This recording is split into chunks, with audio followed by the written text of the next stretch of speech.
Nice Donald Duck cup there, Nate. Yeah, I like it. That would be my wife's, of course. However, since we're married, I guess that kind of makes it mine. Yeah, man. Common law, motherfucker. That's right. Welcome. We're back. Episode 13, lucky number 13. And this is a second part of the first round of the Battle of the Bads. Nathan from Newark here, Jason, Ramshackle Dan.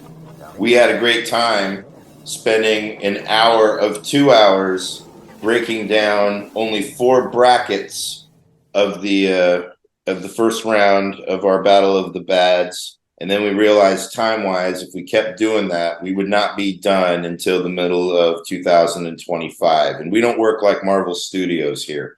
We like to get things done efficiently. So, in the spirit of good faith, and starting off with our show the way we always do, let's go ahead and start it off with proper apologies. I need to apologize for being so long-winded and taking so long to get through 4 brackets of the first round of Battle of the Bads. It was a lot of me talking. That will not be happening this week. Also, a lot of me in the film franchises discussion. So that's just me covering my ass. Any other apologies? Yeah, I got one. So we're getting to this topic, and many of you at some point are going to say, what about Nickelback? And what I would say to you is, how much Nickelback have you actually listened to? Do I enjoy Nickelback? No. Is it the worst music ever? Not by a long shot. Their first hit, How You Remind Me, you're a bunch of ignorant, hateful sheep, and you should be ashamed of yourself. But you are not. And for that, I am deeply sorry. All right.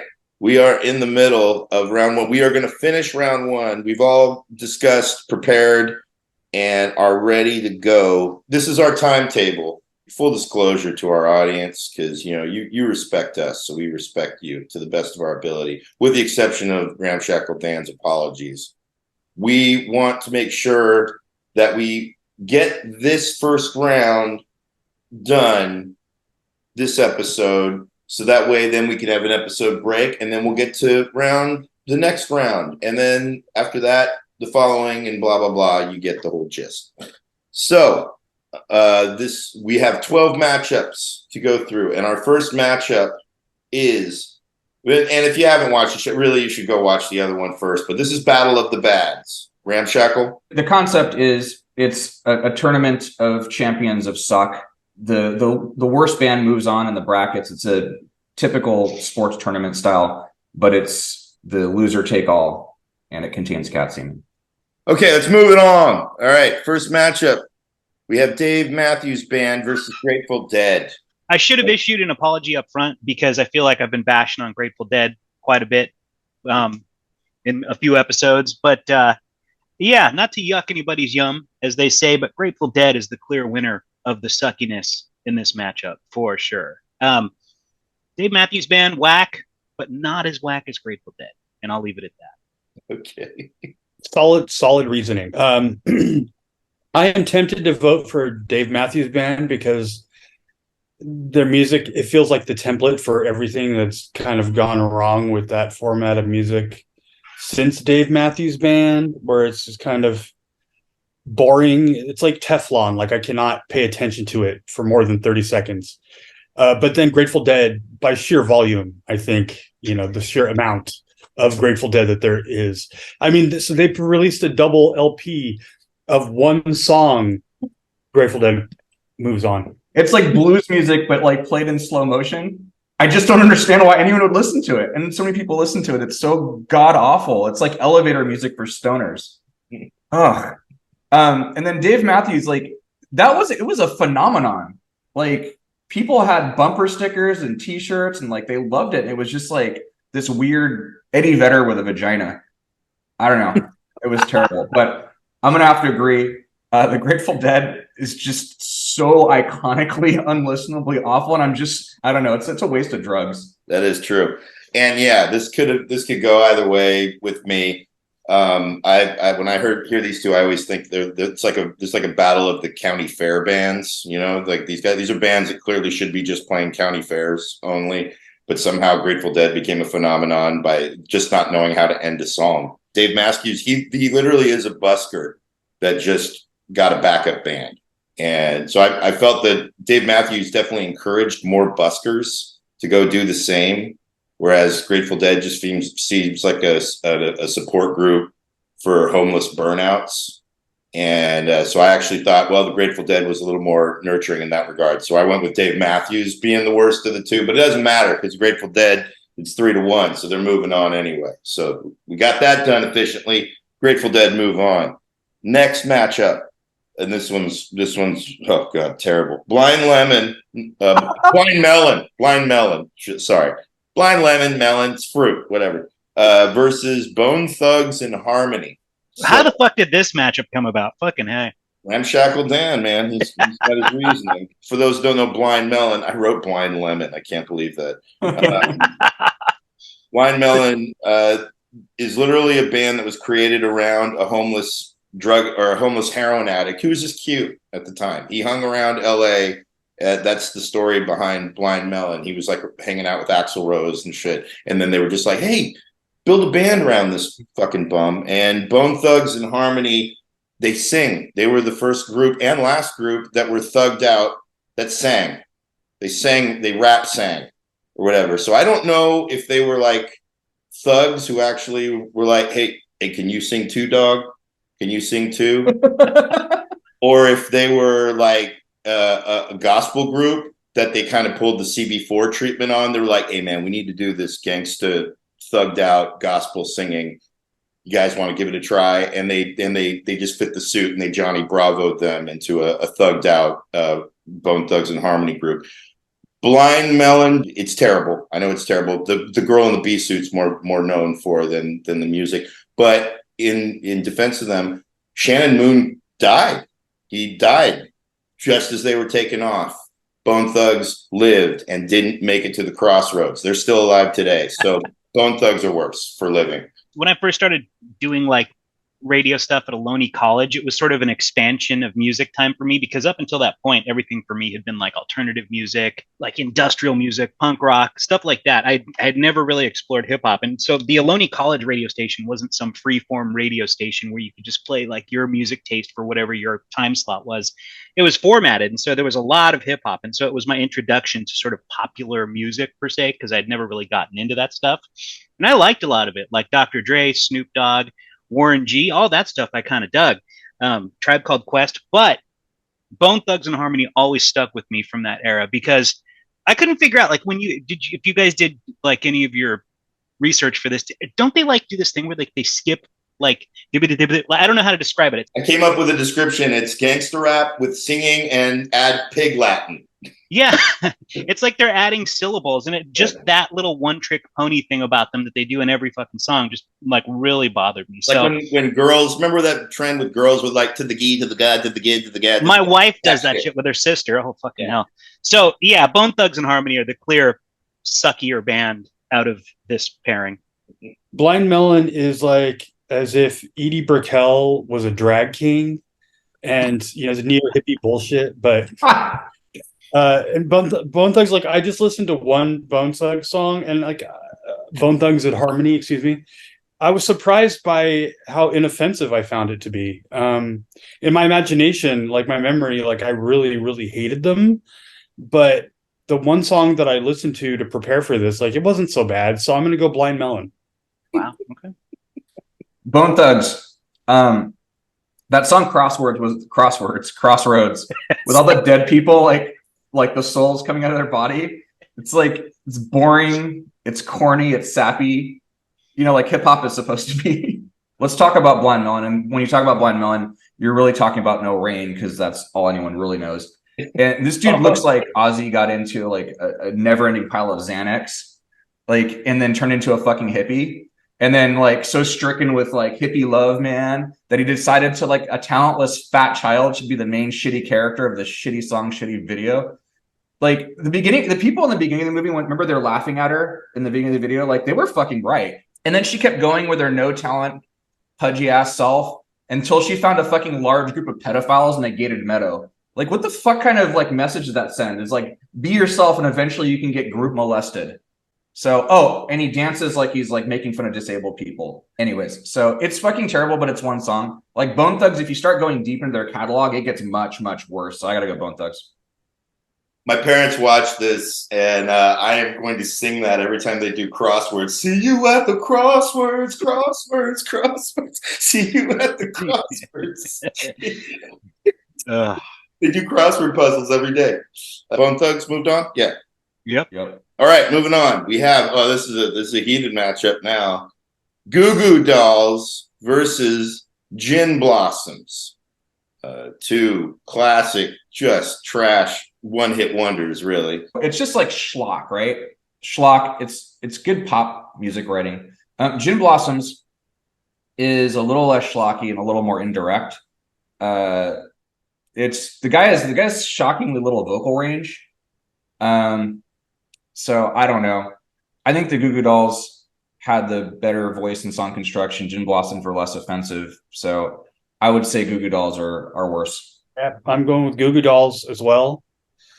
They have a terrible name. They sound like romantic comedy third act sadness music. So true.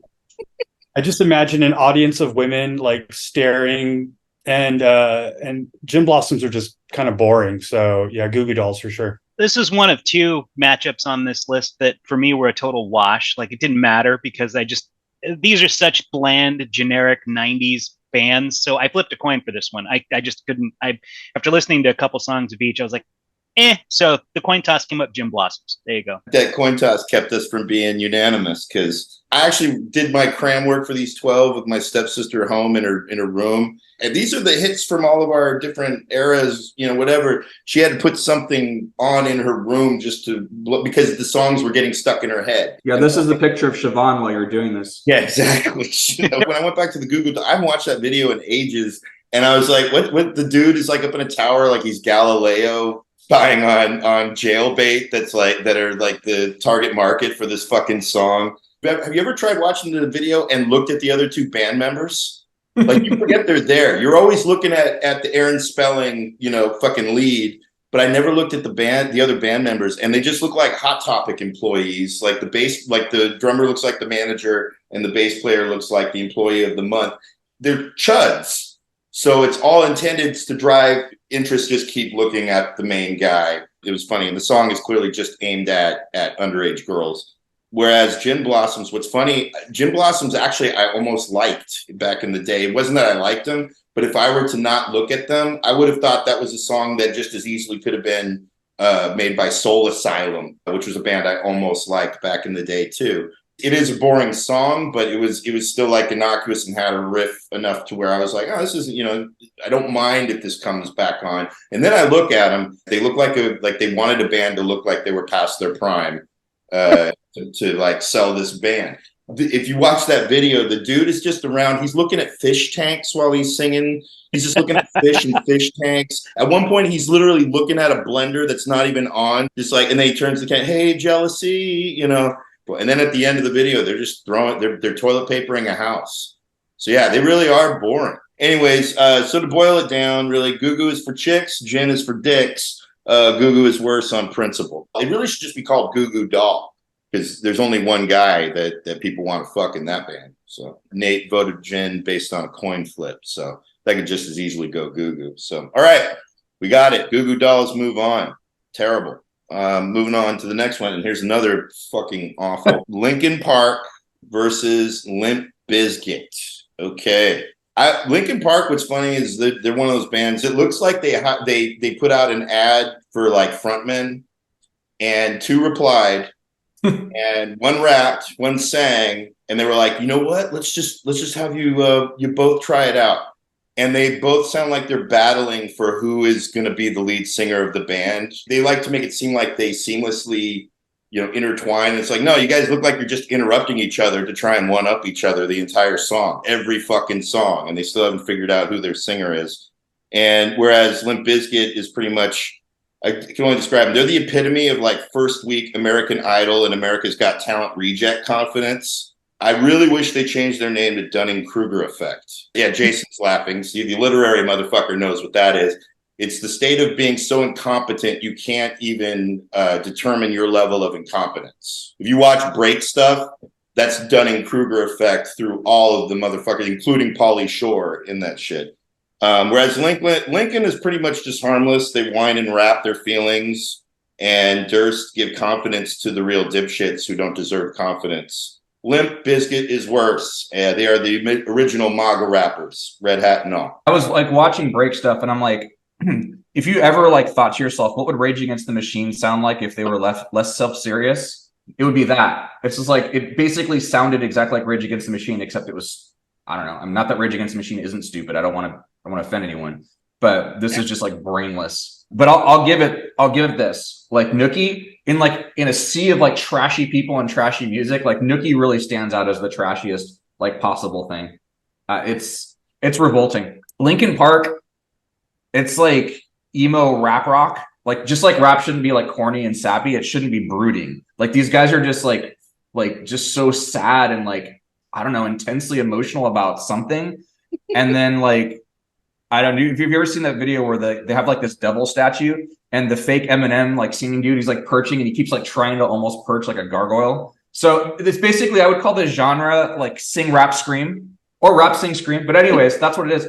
And then like somebody's like, I wonder what this would be like if we put a chick with an operatic voice, and that's Evanescence. It's the same fucking thing. It's just a chick with a really good voice. I mean, Limp Bizkit's objectively worse, but Linkin Park is so silly.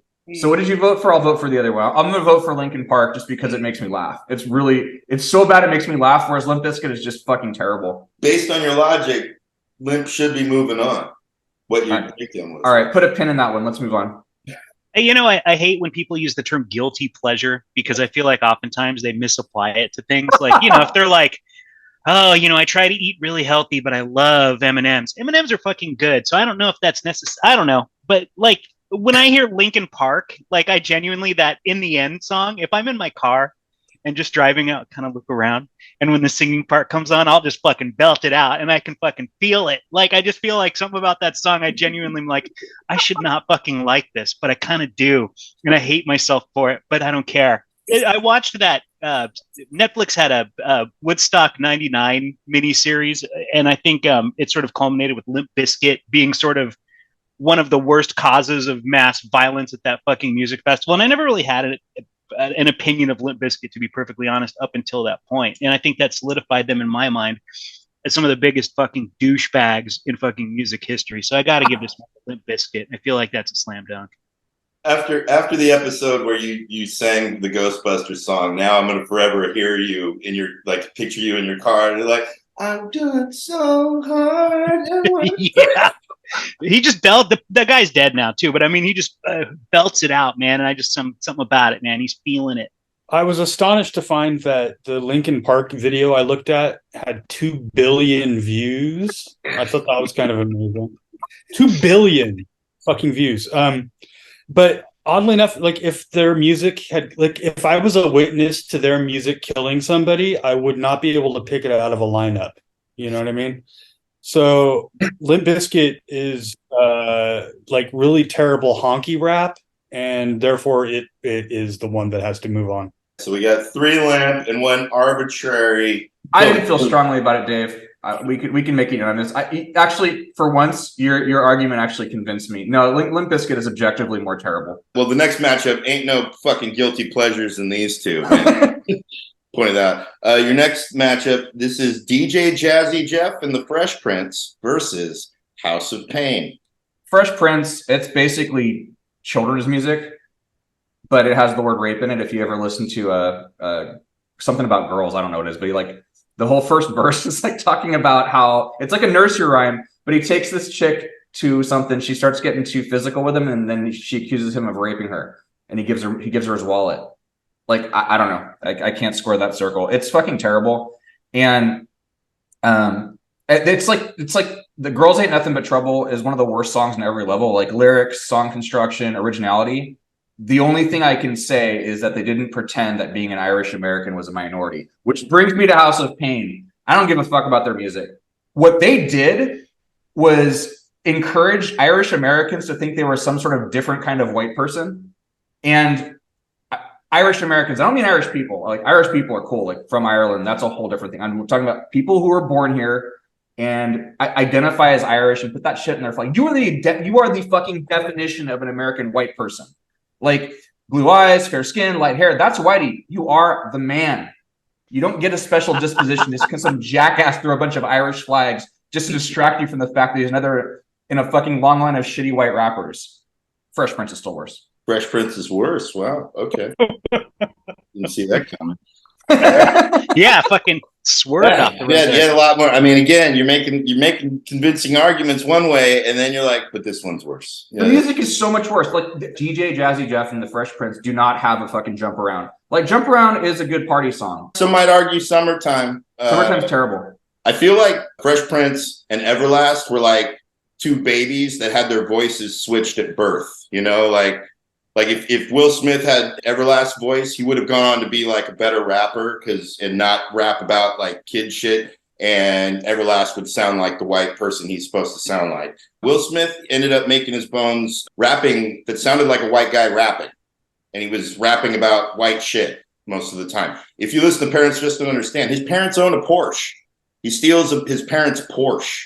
And I'm like, that's white shit. That, you know, if based on what I mean, just my understanding growing up, because it wasn't a lot of people growing up in the 80s who were black who had a Porsche. Not saying they couldn't, just saying it wasn't common enough. And yet that became a mainstream song. Why? Because there are a lot of white kids who relate to stealing their parents' Porsche, I guess, in the 80s or whatever. But it's white shit. Albeit it was genuine, it was true to themselves, being corny, whereas House of Pain are a bunch of posers.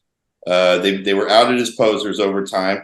Basically, Soul Assassins, which was the brand surrounding Cypress Hill and Funk Dubious, they needed a poor white boy version to put in their slew of Soul Assassin acts. The thing is, Will Smith, he aimed to write like a 5-year-old rapping in those lyrics, and yet still like his innate blackness occasionally creeps through. There's like he tries to write like a 5-year-old, like here I'm a doom, but every now and then he peppers it with like word, you know, just something comes through that just again, it's like you can try all you want. He is a black dude, and it will come through. It will crack through. Where I feel House of Pain try to write, but they have like a 5th grade education, and their lyrics are pretty much bad Dr. Seuss rhymes. Like, I rose from the grave, I had a close shave. And if you ever seen the movie Anchorman, Steve Carell plays a character who's just like looking for things in the room to make sentences about.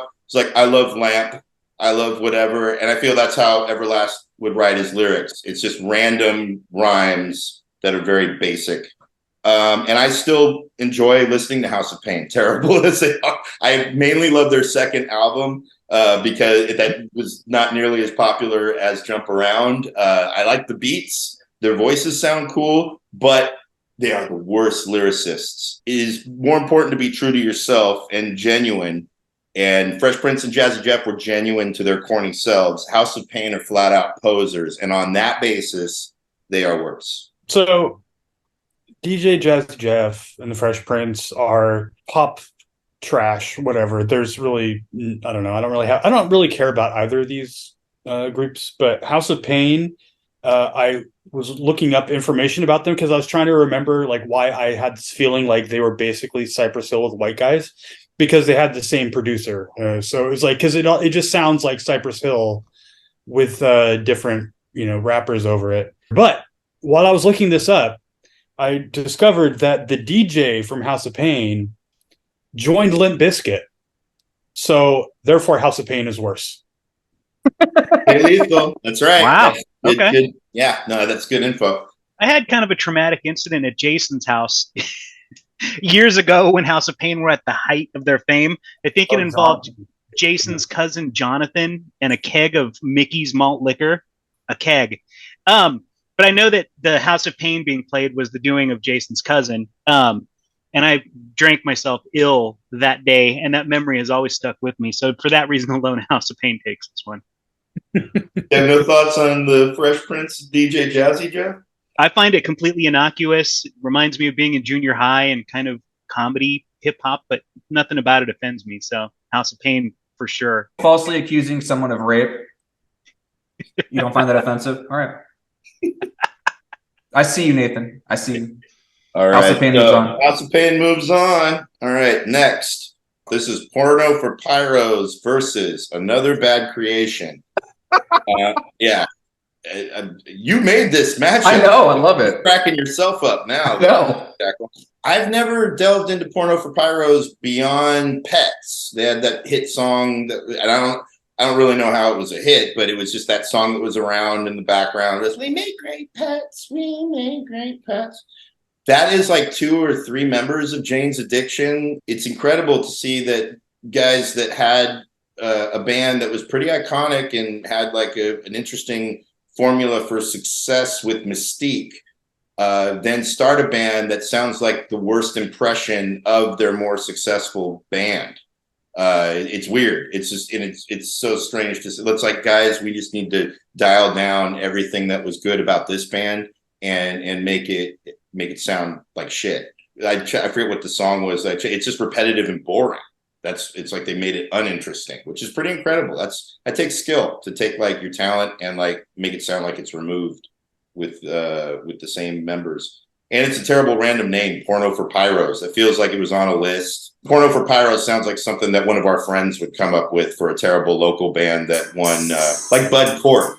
Like it's like it was Bud Court or Porno for Pyros, but we thought porno wouldn't go well when we're trying to appeal to Fremont chicks, so we went with Bud Court because whatever. What would actual Porno for Pyros be? Like 2 dudes rubbing 2 dicks together? Harry Farrell actually explained the name. He explained the name Porno for Pyros as being like what you see on TV, all of the like reality programming and like all the violence and shit in the news and just all these things that were appealing to people wanting to watch destruction. That's what he said the name was meant to represent. It sounds like a song more than it sounds like a band. Like it should have just been a song, and they should have called their band Jane's Recovery. That's what it sounds like. It sounds like Jane's Addiction in recovery, which is always less interesting than someone when they're on drugs. Didn't they also have a song called Porno for Pyros? Because I just remember him singing Porno for Pyros over and over again at some point. You're probably right. Again, didn't investigate that far into it because, they suck. Another Bad Creation, what I love is that the name ages well. It's exactly what it is. It's kids. There is child music trafficking that went on in the 90s, apparently by Belle Biv DeVoe. I haven't checked them out really ever. I knew who they were. They were Criss Cross's contemporaries and less successful in competition. Criss Cross, for all their terribleness, they at least had hits that they probably still make money off of. Another Bad Creation, however, when I watched it, I was dying laughing because it looked like a bad Chappelle Show sketch. It was like, what would Belle Biv DeVoe look like if they were kids? That's what it looked like. It's exactly what it looked like. And I was cracking the fuck up at all of the unintentional humor in it. And these are talented kids, man. They're singing, they're doing, all that kind of shit. So that alone, that the fact that they brought that joy to me today with something that terrible, and Porno for Pyros brought none of it, and those were guys that I do still like Jane's Addiction. I'm trying to think of a terrible sequel to a good first movie right now. I can't off the top of my head. There's plenty of them. So based on that logic, Porno for Pyros is worse. I'm a big Jane's Addiction fan. I was super into them when I was a teenager. I had the Porno for Pyros album when it came out. The Great Pets song is not a great song, but there was another song on that album that got a lot of airplay. I think it was called Cursed Female. I like that song. It sounds a lot more like Jane's Addiction. It's harder. I don't know. It's for me a great song. And I just never really analyzed or thought of it as bad just because I liked stuff that Harry Farrell did. I had never, until we did this competition, heard of Another Bad Creation. They were never on my radar. You know what they kind of reminded me of? A really bad version of the same thing they were trying to do with Musical Youth, the band that did Pass the Dutchie, you know? But I feel like that was actually like a successful, like when you hear, I like reggae. When I hear that song now, I'm like, oh, this is actually a good song with little kids. And like, that's the gimmick. With these guys, I couldn't even get through a fucking song. Like I literally watched like a minute into one video and was like, nah, fuck this. So, you know, that being said, I'm going to have to go with ABC as the winner of this, or the loser rather, of this pairing. I too was a big fan of. I mean, I was a really big fan of Jane's Addiction back when they, broke up and Porno for Pyros got started. And so when Nathan bought the CD, I listened to it with him, and I was like, oh man, it's like they took Jane's Addiction and then like removed all of the rock and roll from it, and like it just became this like bland, like designed to appeal to the modern rock audience, or I'm sorry, the alternative audience. And it was so boring and just lame to me. I hated it to death. ABC is just, Belle Biv DeVoe, who came out of New Edition, trying to perpetuate the magic that happened when they got them together when they were kids. But instead of like just letting him do songs about, whatever, like they had to like intentionally make it childish. So like they had songs like At the Playground, and it's like, it was just really silly. Like they should have just, I don't know, they should have just like let him do songs that weren't gimmicky, because the gimmick of having these little kids being a music group to begin with that's gimmicky enough. But that being said, Porno for Pyros is the one that I'm voting for, because I was so deeply offended by their pandering after the amazing Jane's Addiction, Yeah, it's almost like James Taylor kind of snuck in there and did what he does to songs to Jane's Addiction. I was just confused by it. I was confused when it came out. I'm confused now. You ever see like the Tahitian Moon video? Like, who is that for? I think that's the song I checked out. It's so fucking boring. So fucking and this just shows you how impressive the ex-cops were, right? Like on a fucking lark, Gwar comes up with like this brilliant like opening act for themselves. And so it's not as easy as it looks. Everyone's like, oh, haha, that's Gwar. No, that's fucking brilliant. Yeah, this is like a fucking flat tire of a band. I don't think it should exist. ABC, to Jason's point, was a gimmick. The height of their contribution to society was getting name checked in Motown Philly. If you remember, in the middle of Motown Philly, like ABC, BBD, the East Coast Family, and in that, there's a shot of this white dude called Sudden Impact. Their songs aren't actually that bad for like a shitty boy band, and their dancing was like on point. Like those dudes could freaking dance. The thing that was disquieting about it was they were both trying to be tough and sexy. If you watch some of their live performances, they're like trying to be sexy, and it's just like, ugh. And it's like, you can't be tough when like the actual Jared for Subway could probably physically overpower all of them at once, and probably would if given the chance. It's really the attitude of it, and the music wasn't good. Like they could barely sing. Like it wasn't like they were really good singing kids. Like we had people at our school that could sing better than them. So I don't know. They were, other than the dancing, it was pretty talentless. It was aggressively bad. So I'm gonna have to go with ABC, just because Porno for Pyros, it's like, it's not even significant enough to be bad. It's just like, I don't know. It's just like air. It's super middle of the road. Yeah. I got a jar of coins. fuck yeah. Just dump it on the ground. And if it's odd, we'll go heads, Porno for Pyros, tails, ABC. All right. Let's go for it. All right. Tails. That means Porno for Pyros moves on because they lost. Remember? Oh, is that how we're doing this? How it works. The loser moves on in the coin toss. Speaking of doesn't matter, on to the next round. This is Maroon 5 versus Imagine Dragons. The battle of the car commercial music, really.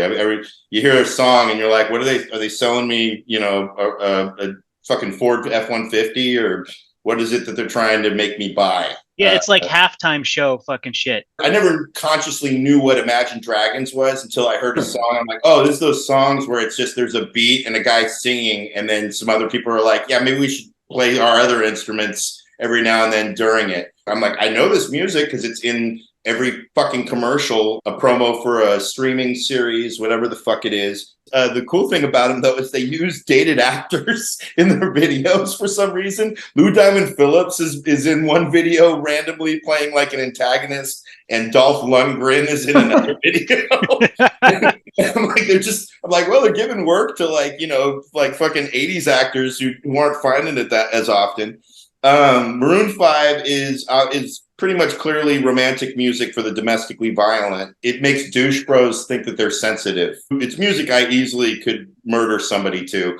And they have a song called Wake Up Call, where the chorus of the song is him, shooting somebody in the head. It's O.J. Simpson rock. That's basically what I was realizing. And I actually like the song Wake Up Call. But if you're really bothered by Maroon 5, pretty much Maroon 5 is what happens when Lionel Richie stops making hits, because they are just like a white boy kind of Lionel Richie-esque style of band from the 2000s, and a void has to be filled. And Imagine Dragons actually makes songs that have voids that need to be filled, oddly enough, musically, because it sounds like it sounds like two tracks of an unfinished song. They're definitely worse. So Imagine Dragons is what I voted for. The Imagine Dragons, it's basically each song is making a mountain out of a molehill. Like there's really nothing to it, right? It's just like this. If you listen to like every single song, and I listened to 4 of them, it's really quiet, and then it builds, and then it goes boom into basically just more instruments, like Dave was saying. But it's like a sleight of hand. It's a trick, and they just do it over and over and over again. Making really simple songs into 2 pieces: the quiet part, the loud part, going back to the quiet part, the loud part. That's all it does. It's a gimmick. I think the biggest one is Demons. It's like there's literally nothing to that song. It's all just the producing sleight of hand. Maroon 5's okay. I don't know. Another confession, I do a Maroon 5 song karaoke too. No doubt. I have no doubt you did. Oh yeah, no, I kill it. I gotta say. Have you ever seen the video for Payphone?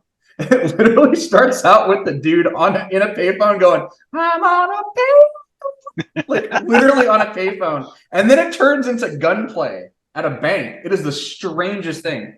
I agree with Dave. Like Imagine Dragons is a parlor trick. Yeah, Imagine Dragons is worse. I have absolutely no opinion whatsoever about Maroon 5. In my mind, when Maroon 5 came up, I was thinking of the Jurassic 5. So I was like surprised to turn it on and find a group of white guys doing like funk music. And the video is like them going from like I don't know, it was intended to look real, but I can't imagine it was real. Them going from like doing surprise appearances at people's wedding receptions, and everybody, like universally, everybody at the wedding was just like, "Oh my god!" like why aren't they showing all the people who are like, "Who the fuck are these guys?" It did show a couple. There was one dude had a look where he's like, "What the fuck?" Yeah, but anyway, they're fine, whatever. They're competent at doing what they're doing. Whereas Imagine Dragons, I've only heard one song by Imagine Dragons that I'm aware of was an Imagine Dragons song, and that was Thunder. And I don't know if you ever heard this song, but it's just like terrible. So Imagine Dragons, I'm not going to go on and on about it, but Imagine Dragons are fucking awful. So therefore, they're my 9-year-old does Thunder as his karaoke song. So if a 9-year-old likes it, that's about right. Because it's easy. A 9-year-old can do it. That's why. I can't muster up anything to say about either of these bands. They're deeply uninteresting. To me, like Maroon 5 is the sound of walking into a lobby somewhere. It's just vaguely sort of familiar songs. It doesn't matter. Like Imagine Dragons all the way. All right. So Imagine Dragons. I think that was the unanimous. Wow. We got unanimous. Good. Radioactive. So, next matchup. All right, and this one, oh God, again. Mighty Mighty Bosstones versus My Chemical Romance. My Chemical Romance is pretty much just emo Def Leppard. And I loved Def Leppard when I was a kid, even though they were, corny as I got older and whatever. Whereas it's emo Def Leppard versus post-punk ska fusion. And so the basic boiling down is one band knew better. Mighty Mighty Bosstones, that's Dickie, whatever the fuck, who evolved out of early 80s hardcore. He knew better. My Chemical Romance were kids, young adults, coming up with their shit genuinely that didn't. Mighty Mighty Bosstones is worse. Mighty Bosstones is one long song. It's just basically yelling over a ska track in a WWE SmackDown voice. Like there's literally nothing to it. Just the feeling that I get. Yeah. Yeah. No, I mean, literally, like, you can't. There's no difference. They put out an album in 2021, but it was all political. But it sounded exactly the same, which made it sound just stupid because he's going through all his political views, but it's overlaid on the same like shitty tracks. So I don't know. It's one thing, and there's nothing else to it. My Chemical Romance, Def Leppard is infinitely better. I'm actually offended by that comparison. My Chemical Romance is just like silly, fake goth, like overly dramatic. The songs go nowhere. I don't know. It's both fucking terrible. But My Chemical Romance is like, while Mighty Mighty Boss Tones is hard to listen to, you kind of, I don't know, can go into the background. Well, My Chemical Romance is like in your face with shitty music, and they're ridiculous. So I think My Chemical Romance is worse. Yeah, I didn't know you were a Boss Tones fan. Mighty Mighty Boss Tones push all kinds of buttons for me. There's like the we're from Boston Irishy thing, which I fucking can't stand. There's ska punk, which is a fusion that I've stated in the past. I think is just a bad mixture, and just that guy's voice. It's just so like it sounds like it's a phlegm situation going on there. Like clear your fucking throat. Like I just remember those songs being so ever present in the '90s, and yeah, kind of like in the background, it doesn't bother me that much. But like if I had to actually sit and intensely listen to their music, it would just drive me insane. My Chemical Romance, I'd never heard. I feel like they were like a band I've probably seen on a T-shirt at Hot Topic over the years, but never like was like, huh, I'm curious to know what that's about. It's too bad that these two bands got paired together because I like reflexively I want to be like Mighty Mighty Boss Tones, fuck them. But since they got paired with My Chemical Romance, My Chemical Romance is the clear suckier of the two. I think you guys just sound like old dudes. You can't relate to the kids. I'm not saying I like them, but I definitely am like not that bothered by the Chemical Romance. But I just, I guess I'm just more tolerant. Yeah, so Mighty Mighty Boss Tones, I hated them back in the day, and I don't like them now. But My Chemical Romance is like the closing credits theme song for every anime ever now. It's amazing. Like they might be actually responsible for every anime show's closing credits theme song because it sounds exactly like that. So I meant to go with My Chemical Romance being the worst of the two. I'm going to just say, you guys are posers. Your hatred for Mighty Mighty Boss Tones isn't real. You guys are fans. I'm going to just call you Boss Tones fans. Watch, and you guys are going to be at the show, front row, just like, yeah, bam, bam, bam, bam. I don't think so based on why they broke up. You're fans now. All right, next one. Oh, this is a fun one. This one. Nelson versus Hanson. This matchup is unfair. It feels like we're punching down, making fun of Special Olympics bands. Hanson, they look like the kids that Shannon Moon left behind when he overdosed and died. I think it's Shannon Hoon. Moon, whatever the fuck. You got what I was talking about. Blind Lemon, Blind Melon, Shannon Moon, Shannon Hoon. Thanks for knowing, Blind Lemon fan. So the Nelsons, oddly enough, though, were actual kids left behind. Hanson was the precursor to today's culture that likes to watch kids play instruments on TikTok. Nelson, really just got together and like, remember our dad? Let's be worse. They look like they're falling in love with each other. Like they have a song, the one hit song, the woman figure that's like dancing around, kind of trying to make it sound like the love song is to her. But it really looks like these two twin brothers are the Island Boys singing a love song to each other and are about to make out. They look at each other ever so affectionately. And like even in the beginning of the video, they're like, hey, man, check out this chick or whatever, just to like, try to cover the fact that they're probably two twins that make out. So one group was kids, one group was adults. The adults should know better. Nelson is worse. I'm not well versed in bands like this from this era. Like for some reason, I think when I started watching some Nelson videos, I was expecting Winger, who it's all kind of seems the same to me. Hanson, bubblegum pop, kids, just bullshit music. But yeah, it's easy to punch down on them. But I think for the purposes of, I'll go by your metric. I think because they're adults, they should have known better. Therefore, I'll give it to Nelson / Winger. Can't wait to find Island Boys pictures of them kissing to use in the episode to make my point with the Nelson shit. Hanson is kids making music for kids, so they get a pass, and Nelson are just They look like they don't look they look like a fictional band that somebody put together for a parody of something. Nelson is bad. Almost like they made bad glam rock clones in the Clone Wars or some shit. So, all right, More like Multiplicity, like where they kept making like shittier and shittier, more watered down versions of Michael Keaton. Like they just like all that shit. Like they finally like ended. Like it's like it just got to this. Whereas like Winger looks like, you know, heavy metal compared to this shit. This is just like this could have been folk rock, right, or just a folk song. But they just put a bunch of people and smoke machines and a chick in a bikini on roller skates in it. It was like just taking all like really shitty copies of every like metal trope, hair metal trope, and it just died here. And then as soon as this happened, grunge happened, and it just like this was like the last dying death rattle of that. It's really a song about being a cuckold. I'll do anything for your love and affection. Like that's so sad. Like no chick's gonna respect that. Mbop was basically don't worry, be happy. It was just like everywhere, dopey and annoying. Like nobody in their right mind would ever go like, man, I gotta listen to some Mbop. It's like you don't go looking for Mbop. Mbop comes for you. And when it came for me, I found the scratching mildly annoying. But I agree, Nelson's way worse. it was when I paid attention to the lyrics. Mbop was something about what you do when like something that doesn't go your way happens. You just go Mbop. Who would win in a fight? Nelson versus Hanson. I'd go with Hanson. I think Hanson would. And yeah, I think scrappy. I think they would. I think they'd go for the knees and. And Nelson grew up rich. Yeah, they were. Yeah, they're pretty. They look frail. They do look frail. So, all right. Nelson. All right, moving on. Next one. All right, this one should better be quick. Jesus God. This fucking matchup, my yeah, God. this matchup should. I mean, if we could eliminate both bands, that would be ideal. Is that a possibility? I wish. We could Squirrel Nut Zippers versus the Cherry Poppin' Daddies.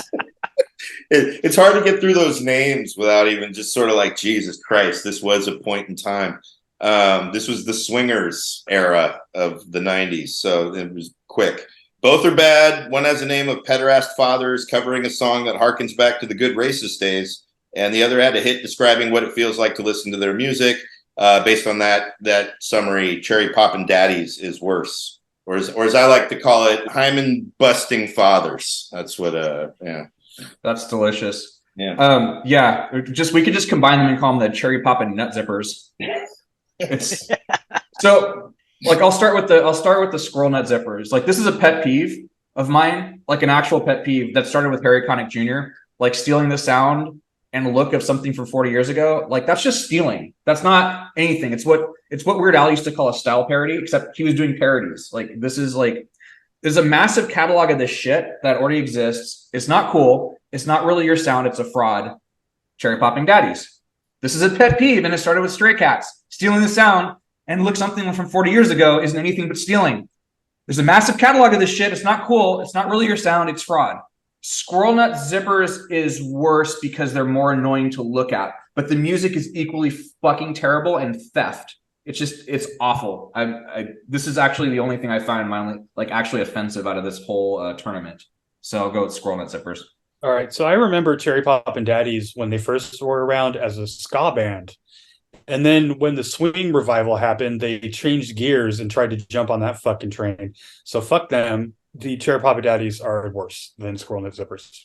I think of things I've said on the radio that could possibly get you fines from the FCC. I think if there wasn't a band called Butthole Surfers, that would probably be an issue to say that on the radio, which I've said.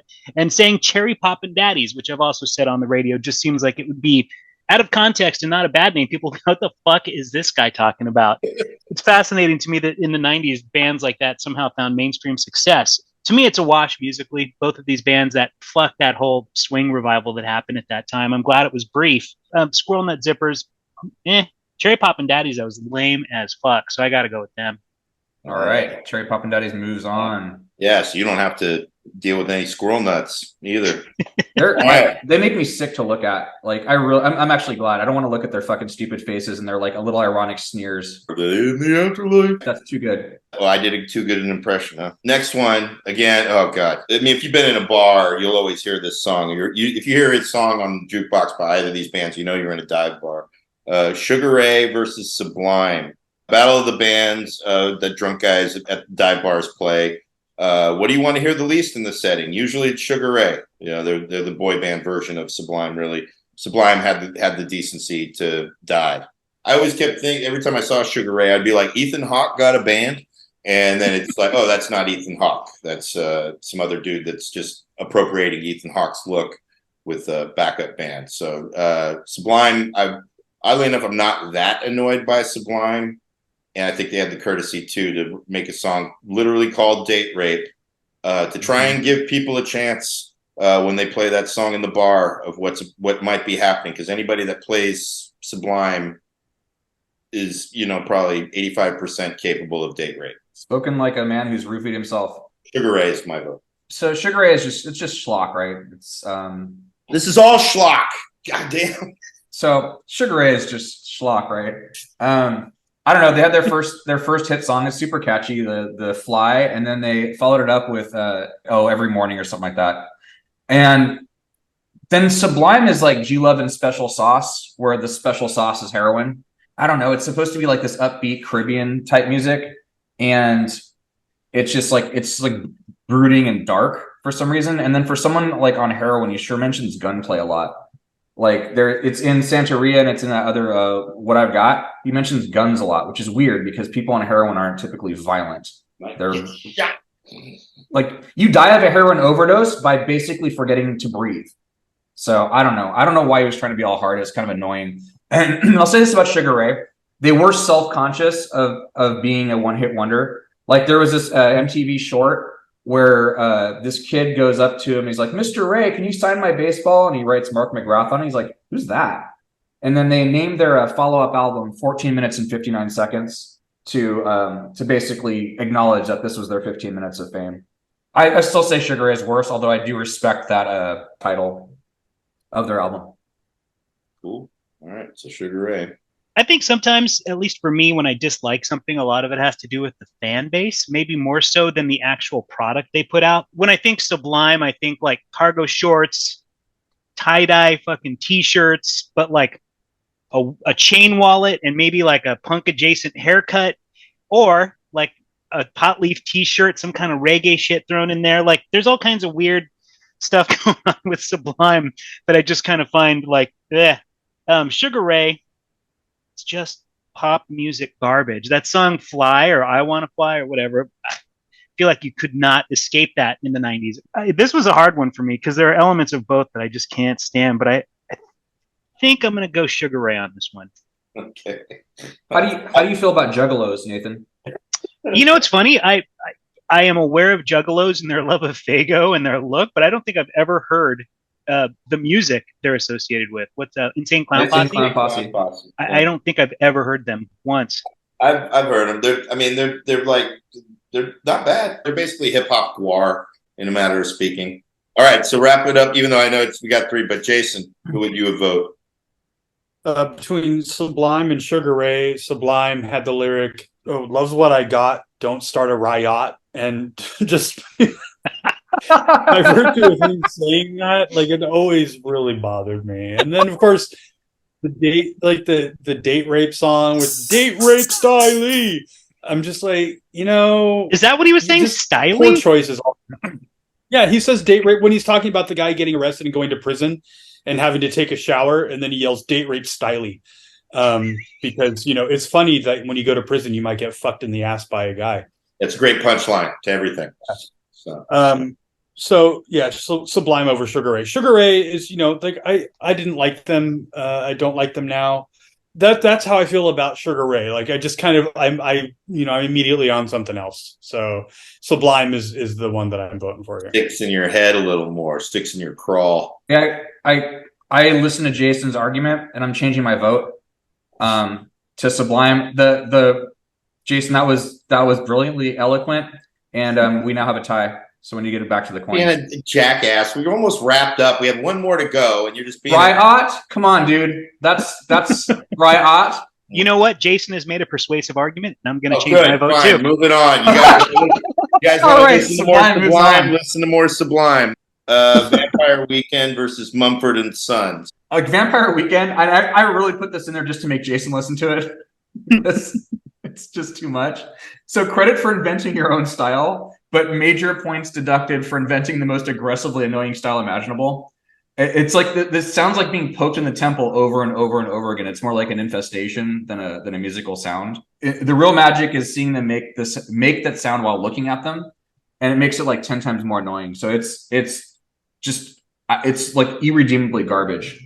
And it's the same thing over and over again. It's just like fast and like really high pitched and plinky. Mumford and Sons. This is music for dudes who use the last drops of their testosterone to grow like those shitty indoorsy beards that got popular in the early 2000s. Definitely experienced hiker music. It's like when you ask, what do soft guys listen to when NPR's on a pledge break? It's Mumford and Sons. It's shitty. It's super emotional folk that seems like I don't know, like, you know, Imagine Dragons is this slow, and then it goes in this big peak, and that's the gimmick. These guys try it, but it just doesn't go anywhere. It just goes up a little bit. When they try to rock out, it's like full on uncomfortable. So there's a video called Hopeless Wanderer. If you hit the 2-minute mark, I like literally fell out on my chair laughing. And because they really tried to go like hard. Yeah, Mumford and Sons is going to rock out for you now. And it was like, oh my God, that's sad.